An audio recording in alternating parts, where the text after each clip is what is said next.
Yes, people, what is happening? Welcome back to Lily White Lane. Hope you're all doing well. Hope you're all doing okay. And today, I'm going to be bringing you your latest and greatest transfer updates regarding Tottenham Hotspur Football Club.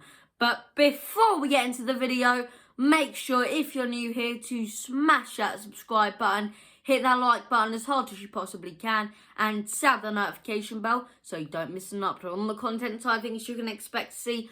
All kinds of Tottenham Hotspur content, whether that be match previews, match reviews, player ratings, predicted lineups, Tottenham updates, transfer updates, debriefs and day after shows after every single Tottenham Hotspur game and fixture, the whole shebang. So make sure to smash that subscribe button. And without further ado, let's get right into the video. So, ladies and gentlemen, welcome back to your transfer updates video where we go through your latest rumours and reports regarding Tottenham Hotspur's players and managers and players that may be leaving Tottenham Hotspur this summer and players that may be coming to Tottenham Hotspur this summer. So without further ado, let's get right into some of our latest reports and rumours. So we'll start things off with an article from Alistair Golden. He states, with his contract entering its final 12 months this summer, Tottenham will listen to offers for Lamela. A number of Serie A sides are believed to be eyeing up the player, and Napoli tipped as one of those most interested. So let me repeat that. As I say, with his contract entering its final 12 months this summer, Tottenham will listen to offers for Lamela. A number of Serie A sides are believed to be eyeing up the player, and Napoli tipped as one of those most interesting. Very, very interesting, as I say. And look, Lamela, we bought him in back in, I believe it was either 2013 or 14. We bought him in expecting him to be the next Gareth Bale, and I don't want to call him a flop because I do think he has done quite well since then, from his 6 to 7 years at Tottenham Hotspur. I think he's scored some fantastic goals. I say he's brought us some fantastic memories, and something you can always come to expect when Lamela comes on the pitch is, you know, he shows some fight for that badge. I say he shows some fight, he shows some pride wearing that Tottenham Hotspur kit, and he runs around sometimes like a headless chicken, but sometimes he'll run around like a headless chicken that's actually useful and put the ball into the back of the net. So one thing you can always expect with Lamela is passion on the pitch, as I say, and I think he's a very talented player. I just don't think he's Gareth Bale quality, and he never has been. He's never been Gareth Bale quality. We bought him in, expected him to be the next Gareth Bale, the next big thing, one of the next best players in the world, honestly, you know, the next Luka Modric, and it just didn't turn out that way.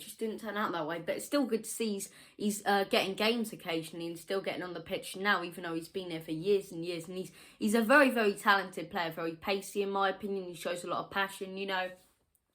His massive downside, though, is his temper, which has come to cost him so many games when he's been either booked a lot or sent off, and everything, and the yellow cards all come together, and he's been, you know, not able to play a game or something. He's been injured a lot, as I say, and look, it's something you get every season with Lamela, and I really do think it's come to cost him, you know, his career, truthfully, and come to cost him some of his talent, and that's that he gets injured every single season. And, you know, these aren't minor injuries normally. They're injuries from like 5 to 6 months, so he only gets to play about 2 months of each season, and we got another one this season, as I say, but I do think he's a very, very, very talented player, and if Napoli and Serie A sides are looking to bring him in, I think he'd be perfect for that league. A very tactical league, as I say, a tactical league when it's kind of defence versus attack, really. It's, you know, both teams trying to be the best tactician, as I say, when it comes to the managers. Very tactically engraved league, in my opinion. It's a league that relies on tactics, as I say. It's one of those leagues where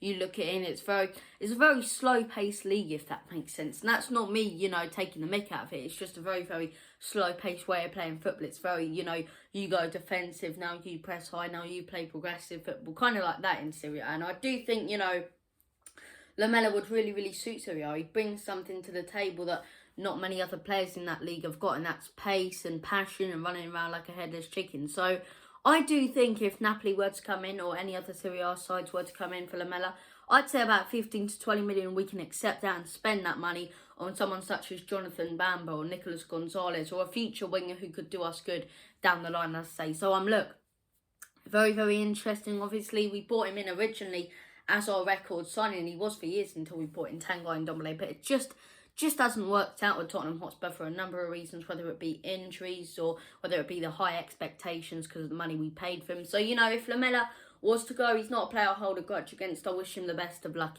And that takes us on to our next article regarding Carlos Vinicius and Gonzalo Lopez. Tier 2 states Spurs have informed Benfica they are unwilling to pay 42 million to sign Vinicius permanently, but have not ruled out making an offer. Carlos Vinicius is Wolves' first choice striker target, and they are willing to offer 30 million for him. So let me repeat that once more, as I say. So Gonzalo Lopez, tier 2, reliable source, as I say, and he states Spurs have informed Benfica they are unwilling to pay 42 million to sign Vinicius permanently, but have not ruled out making an offer. Carlos Vinicius is Wolves' first choice striker target, and they are willing to offer 30 million for him. Very, very interesting news, as I say. Now, regarding Carlos Vinicius, I think I speak for most Spurs fans when I say I didn't expect we were going to pay 42 million, especially in the summer where we need to prioritise in different positions. You know, a backup striker should be the least of our worries. We need to prioritise in bringing in a new centre half, then maybe another defensive midfielder to go and double pivot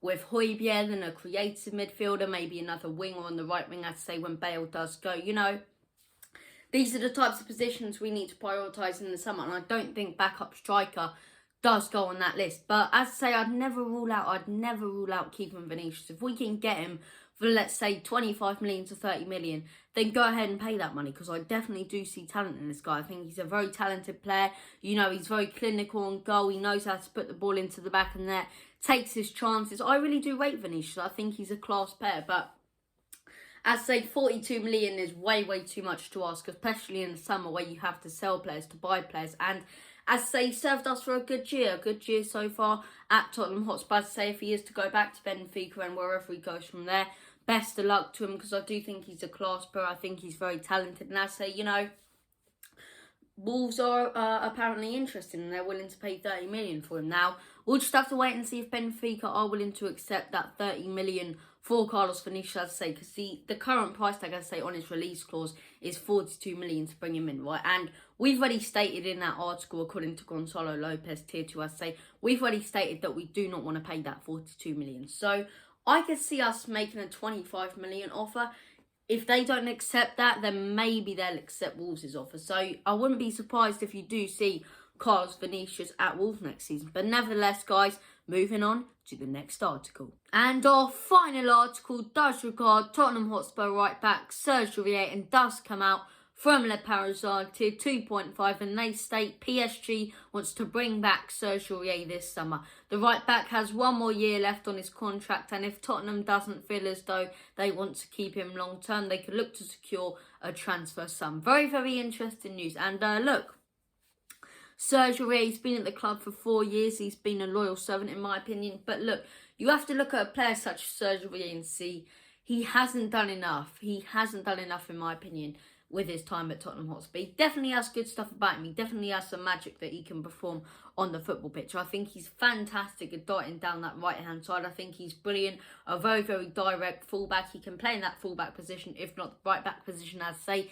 He can sit back when you need him to, press high, but his massive weakness, in my opinion, his kryptonite is giving away fouls. He constantly gives away fouls, penalties, free kick, which is just unnecessary free kicks, unnecessary fouls, unnecessary penalties. And look, if PSG are looking to bring an offer, I would say definitely take it. I do believe we should be looking at a right back over the next few years, whether we get one this summer, next January or next summer. Right back definitely has to be a priority in a while, because right now all we have in the right back position is Serge Aurier, who in my opinion isn't good enough and gives away way too many fouls. Matt Doherty, who's way too slow to be in a right back position. He'd be much, much better as a centre half. And Tanganga, who in my opinion is a centre half. So I definitely think, you know, the right back position is a position that we need to start looking at. But you look at this as saying, look, PSG, if they want to bring in Serge Aurier, depending on the money they're willing to offer, let him go, because it's Pochettino, as I say, he has a good connection with Serge Aurier. And look, 15 to 20 million,